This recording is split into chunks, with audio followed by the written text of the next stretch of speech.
सबसे पहले आप सबका स्वागत है। और आप जानते हैं कि भारत जोड़ो न्याय यात्रा आज 24वां दिन है और कल हमारी यात्रा 34वां दिन है और कल हमारी यात्रा सूर्यदेव की नगरी औरंगाबाद में थी। वहाँ भारी जनसभा हुआ। राहुल जी और राष्ट्रीय अध्यक्ष खड़गे जी ने उसका स्वागत किया। और आज की यात्रा किसान महापंचायत से शुरू हुई है और आप सब जानते हैं कि ये पूरा का पूरा इलाका कांग्रेस के कद्दावर नेता बाबू जगजीवन राम जी की धरती है। यहाँ पर किसानों से बातचीत करते हुए, लोगों से मिलते हुए यात्रा सासाराम रोहतास होते हुए कैमूर की धरती पर पहुँचा है। और आप यह भी जानते हैं कि इस वक्त बिहार में 10वीं का एग्जाम हो रहा है। तो हम कांग्रेस पार्टी से सभी विद्यार्थियों को, सभी परीक्षार्थियों को शुभकामनाएं देते हैं। और यह जो भारत जोड़ो न्याय यात्रा है, इस न्याय यात्रा में प्रमुखता से हम लोग 5 तरह के न्याय की बात कर रहे हैं।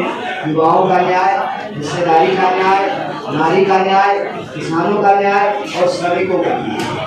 अगर हम इस 5 तबके को लेकर के देखें तो हमको ये देखना पड़ेगा कि देश में एक अजीबोगरीब स्थिति बनी है।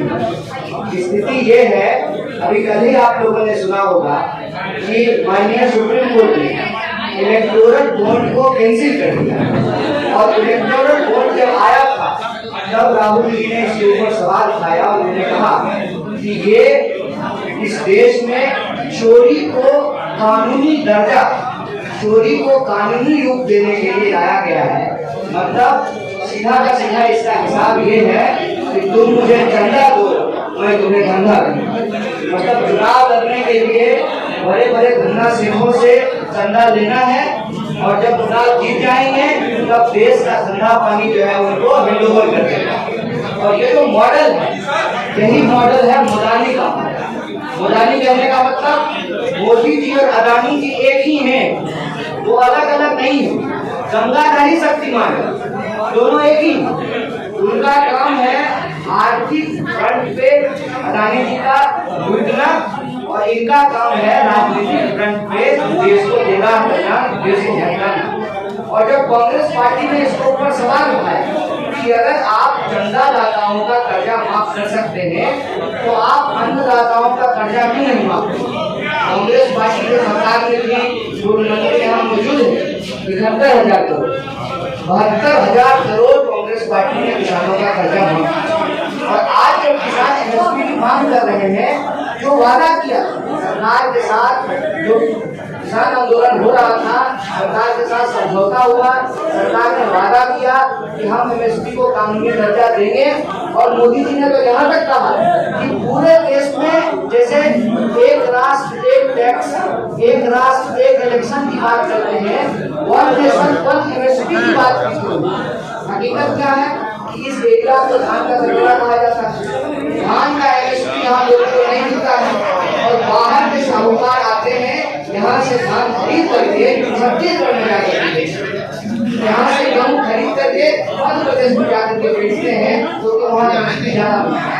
यहाँ एमएसपी पे किसानों की खरीद नहीं होती।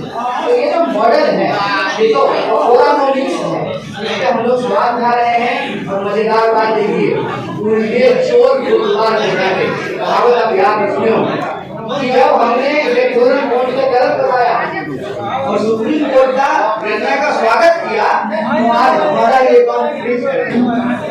आज कांग्रेस पार्टी का सारा अकाउंट जो है फ्रीज कर दिया। कहते हैं ना, सैया भय तो अवसर खाएगा।